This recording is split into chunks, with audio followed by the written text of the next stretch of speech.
ನಮ್ಮ ಎರಡು ಸಂಸ್ಥೆಗಳ ಸಮಾಜ ಸೇವಾ ಕಾರ್ಯಗಳು ಮತ್ತು ನಿಜವಾದ ಸುದ್ದಿ ವರದಿಗಳನ್ನು ನೋಡಲು ನಮ್ಮ ಯೂಟ್ಯೂಬ್ ಚಾನೆಲ್ಗೆ ಈಗಲೇ ಸಬ್ಸ್ಕ್ರೈಬ್ ಮಾಡಿ, ಬೆಲ್ ಐಕಾನ್ ಒತ್ತಿ. ನಿಮ್ಮ ಬೆಂಬಲ ನಮ್ಮ ಶಕ್ತಿ.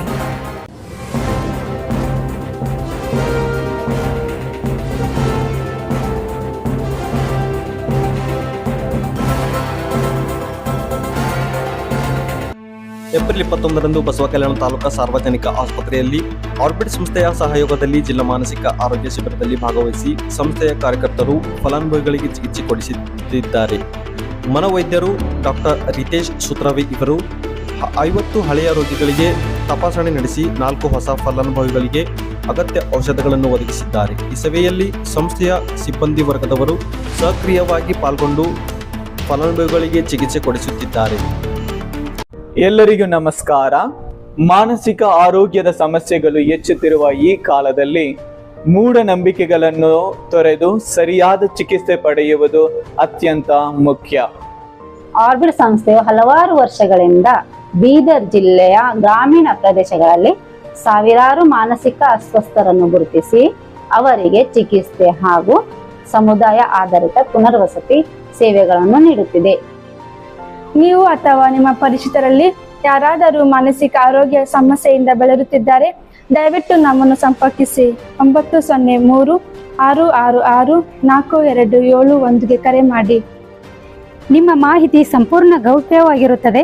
ಸಂಕೋಚ ಪಡಬೇಡಿ, ಧೈರ್ಯದಿಂದ ಮುಂದೆ ಬನ್ನಿ. ಸಹಾಯ ಕೇಳುವುದು ದುರ್ಬಲತೆ ಅಲ್ಲ, ಅದು ಧೈರ್ಯದ ಲಕ್ಷಣ. ಏಪ್ರಿಲ್ 22ರಂದು ಭಾಲ್ಕಿ ತಾಲೂಕಾ ಗೋದಿಹಿಪ್ಪರ್ಗ ಗ್ರಾಮದಲ್ಲಿ ಆರ್ಬಿಟ್ ಸಂಸ್ಥೆಯ ಸಹಯೋಗದಲ್ಲಿ ಸೈಕೋಸೋಷಿಯಲ್ ಶಿಕ್ಷಣ ಕಾರ್ಯಕ್ರಮ ನಡೆಯಿತು. ಕಾರ್ಯಕ್ರಮದ ಆಪ್ತ ಸಮಾಲೋಚಕರು ಶ್ರೀಮತಿ ರೂಪಾಲಿ ಸಲಗಾರಿ ಇವರು ಫಲಾನುಭವಿಗಳು ಮತ್ತು ಪಾಲಕರಿಗೆ ಜಾಗೃತಿ ಮೂಡಿಸಿದ್ದಾರೆ. ಮಾನಸಿಕ ಆರೋಗ್ಯದ ಮಹತ್ವವನ್ನು ವಿವರಿಸಿ ಮೂಢನಂಬಿಕೆಗಳನ್ನು ತೊರೆದು ಚಿಕಿತ್ಸೆ ಪಡೆಯುವ ಅಗತ್ಯತೆಯನ್ನು ಒತ್ತಿ ಹೇಳಿದ್ದಾರೆ. ಜೊತೆಗೆ ಯೋಗ ಮತ್ತು ಉಸಿರಾಟ ವ್ಯಾಯಾಮದ ಮೂಲಕ ಆರೋಗ್ಯ ಕಾಪಾಡುವ ಬಗ್ಗೆ ಸಂಪೂರ್ಣವಾಗಿ ಮಾಹಿತಿ ನೀಡಿದ್ದಾರೆ. ಫಸ್ಟ್ ನೀರು ಕುಡಿಬೇಕು. ಎಷ್ಟು? 2 ಗ್ಲಾಸ್ 3 ಗ್ಲಾಸ್ ಎಷ್ಟೈತೋ ಅಷ್ಟು ನೀರು ಕುಡಿಬೇಕು. ಆಮೇಲೆ ಏನದ ಅಂದ್ರೆ ನೀವು ವಾಕಿಂಗ್ ಮಾಡ್ಬೇಕು. ವಾಕಿಂಗ್ ಮಾಡ್ಬೇಕಂದ್ರೆ ಹಾದಿ ನಡಿಬೇಕು. ಎಲ್ಲಿಂದ ಹೇಳ್ತಾನ ಜರ ಹೊರಗೆ ಹೋಗಿ ಗಾಡಿ ತಗೋ. ಈಗ ಬಾಬಾಗ್ ನಡಿಲಾಕ್ ಬರಲ್ಲ, ಬಾಬಾ ಇಲ್ಲಿಂದ ಇಲ್ಲಿ ಓಡಾಡಿದ್ರೆ ನಡೀತದೆ. ನೀವು ಜರ ಭಾಲ್ಕಿ ತಾಲೂಕಾ ಚಿಟ್ಟಾ ಗ್ರಾಮದಲ್ಲಿ ಆರ್ಬಿಟ್ ಸಂಸ್ಥೆಯ ಮಾನಸಿಕ ಅಸ್ವಸ್ಥರ ಸಮುದಾಯ ಆಧಾರಿತ ಪುನರ್ವಸತಿ ಕಾರ್ಯಕ್ರಮದಡಿಯಲ್ಲಿ ಮಹಾಲಕ್ಷ್ಮಿ ಅಸ್ವಸ್ಥರ ಆರೈಕೆದಾರರ ಸಭೆ ಹಮ್ಮಿಕೊಳ್ಳಲಾಯಿತು. ಸಂಸ್ಥೆಯ ಕಾರ್ಯಕರ್ತರು ಶ್ರೀ ಪ್ರಕಾಶ್ ಮತ್ತು ಆಪ್ತ ಸಮಾಲೋಚಕರು ಶ್ರೀಮತಿ ರೂಪಾಲಿ ಸಲಗಾರೆ ಇವರು ಆರೋಗ್ಯದ ಮಹತ್ವ, ಆತ್ಮವಿಶ್ವಾಸ ಮತ್ತು ಔಷಧೋಪಚಾರದ ಬಗ್ಗೆ ಜಾಗೃತಿ ಮೂಡಿಸಿದ್ದಾರೆ. ಜೊತೆಗೆ UDID ಕಾರ್ಡ್ ಹಾಗೂ ಸರ್ಕಾರಿ ಸೌಲಭ್ಯಗಳ ಬಗ್ಗೆ ಸಂಪೂರ್ಣವಾಗಿ ಮಾಹಿತಿ ನೀಡಿದ್ದಾರೆ. ಶುಕ್ರವಾರ ದಿನ 10 ಗಂಟೆಗೆ ಹಳ್ಳಿ ಕಡೆ ಇರ್ಬೇಕು. ಶುಕ್ರವಾರ ದಿನ ಈ ನಾಳೆ ಬಿಟ್ಟು ನಾಡು ಶುಕ್ರವಾರ ಬರೋ ಟೈಮ್ ನಿಮ್ ಕಾರ್ಡು, ನಿಮ್ ಆಧಾರ್ ಕಾರ್ಡು ಕಂಪಲ್ಸರಿ ತಗೊಂಡ್ ಬರ್ಬೇಕು. ತಗೊಂಡ್ ಬಂದು ಕ್ಯಾಂಪಿನ ಬಂದು ಗೋಲಿ ತಗೋಬೇಕು. ಒಂದ್ ಒಳ್ಳೆ ನಿಮ್ಗೆ ಗೋಲಿ ಸಿಗಲ್ ಹೊಂಟಾವಪ್ಪ ಅಂದ್ರೆ ನಾನು ಹೇಳ್ರಿ, ನಾನು ಬೇರೆ ವ್ಯವಸ್ಥೆ ಮಾಡಿಸ್ತೀವಿ ನಾವು. ಏಪ್ರಿಲ್ 23ರಂದು ಬೀದರ್ ತಾಲೂಕಾ ಅಣದೂರು ಗ್ರಾಮದಲ್ಲಿ ಪ್ರಾಥಮಿಕ ಆರೋಗ್ಯ ಕೇಂದ್ರದಲ್ಲಿ ಆರ್ಬಿಟ್ ಸಂಸ್ಥೆಯ ಸಹಯೋಗದಲ್ಲಿ ಆರೈಕೆದಾರರ ಸಭೆ ಹಮ್ಮಿಕೊಳ್ಳಲಾಯಿತು. ಮಾನಸಿಕ ಅಸ್ವಸ್ಥರ ಆರೈಕೆ, ಪೌಷ್ಟಿಕ ಆಹಾರ ಮತ್ತು ಸರ್ಕಾರಿ ಸೌಲಭ್ಯಗಳ ಕುರಿತು ಚರ್ಚಿಸಿ ಉತ್ತಮ ಬದುಕಿಗಾಗಿ ಒಗ್ಗಟ್ಟಾಗಿ ಕಾರ್ಯನಿರ್ವಹಿಸಲು ಮಾಹಿತಿ ನೀಡಲಾಯಿತು.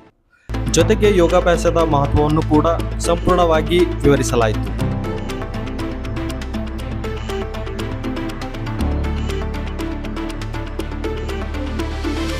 ಏಪ್ರಿಲ್ 20ರಂದು ಸೇವಾ ಸಂಗಮ ಸಂಸ್ಥೆ ಹಾಗೂ ಅಜೀಂ ಪ್ರೇಮ್ಜಿ ಫೌಂಡೇಶನ್ ಸಹಯೋಗದಲ್ಲಿ ಕಲಬುರಗಿ ಜಿಲ್ಲೆಯ ಯಡ್ರಾಮಿ ತಾಲೂಕಾ ಈಜೇರಿ ಮತ್ತು ಸಾತ್ಕೇರ್ ಗ್ರಾಮದಲ್ಲಿ ಮಕ್ಕಳ ಮನೆ ಕೇಂದ್ರಗಳಿಗೆ ಅಜೀಂ ಪ್ರೇಮ್ಜಿ ಫೌಂಡೇಶನ್ನ ರಾಜ್ಯ ಮಟ್ಟದ ಸಂಪನ್ಮೂಲ ವ್ಯಕ್ತಿಗಳು ಕ್ಷೇತ್ರ ಭೇಟಿ ನೀಡಿದ್ದಾರೆ.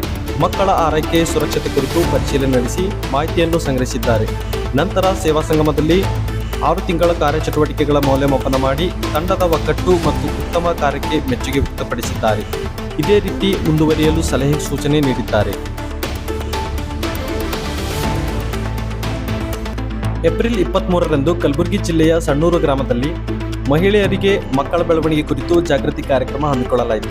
ಸಂಸ್ಥೆಯ ಕಾರ್ಯಕರ್ತರು ಶ್ರೀಮತಿ ದಾಕ್ಷಾಯಿಣಿ ಇವರು 0 ಇಂದ 6 ವರ್ಷದ ಮಕ್ಕಳ ಬೆಳವಣಿಗೆಯ ಹಂತಗಳನ್ನು ವಿವರಿಸಿ ಕುಂಠಿತ ಕಂಡುಬಂದರೆ ತಕ್ಷಣ ಪತ್ತೆ ಹಚ್ಚುವ ಅಗತ್ಯತೆಯನ್ನು ತಿಳಿಸಿದ್ದಾರೆ.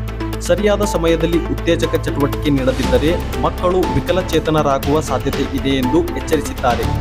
ಸೇವಾ ಸಂಕಲ್ಪ ಸಂಸ್ಥೆ ಇಂತಹ ಮಕ್ಕಳಿಗೆ ವಿಶೇಷ ಸಹಾಯ ನೀಡುತ್ತಿದೆ ಎಂದು ಮಾಹಿತಿ ನೀಡಲಾಗಿದೆ.